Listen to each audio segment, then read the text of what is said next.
What is the stock market going to do this year? Now that is the question that most likely is on your mind. I have a prediction.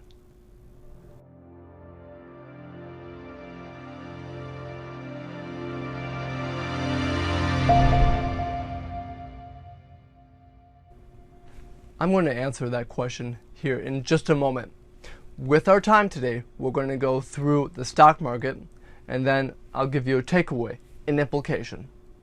So what is my prediction for 2020? Take a look at this. This is done by the company First Trust. Now, First Trust is a great organization that works a lot with the research behind what the stock market does in the election year. So in the year leading up to the election. Now this goes back to 1928, and what this showed is that it did not matter if a Republican was in control and it ultimately turned over to a Democrat was in control and it ultimately turned over to a Republican, or if they remained in control of the presidency.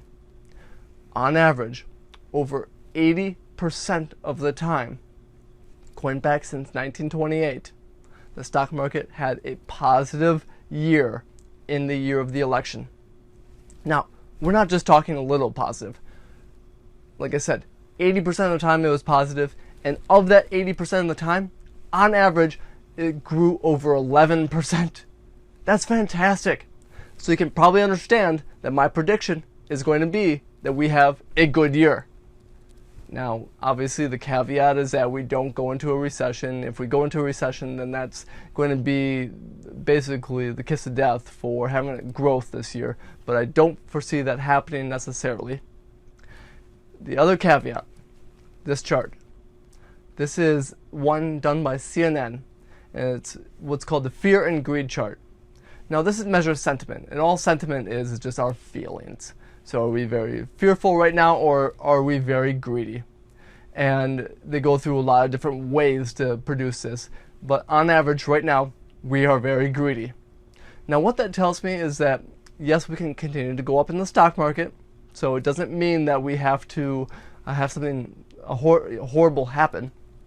But it's a higher probability now that we go either kind of plateau and just keep going sideways, or we come down just a little bit.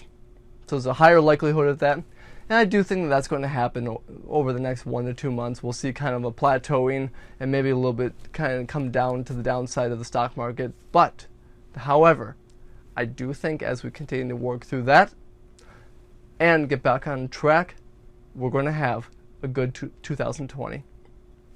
Now, what's that implication? What does this mean to you? Don't be too hasty to sell all of your investments and move to cash. We still need a little growth to happen in your portfolios, and you still want to have a little growth. There's always going to be ups and downs, but if you have the correct investments, you can withstand the down times and the poor times and work with the up times. That's the implication, to make sure you're in the correct investments, to make sure you can capture the growth when the growth comes, but that we don't have a complete failure of your investments either. With that, reach out, talk to me as you have questions, and we can definitely talk a little bit more. And always take advantage of the second opinion service. This is something that if you yourself, or if you know someone that just wants a second opinion on their investments, feel free to give me a call. Ask me about the second opinion review. This is a great way to make sure that you have already taken a look at your portfolio, your investments, and you've had a second opinion to make sure that you are on track. Take care.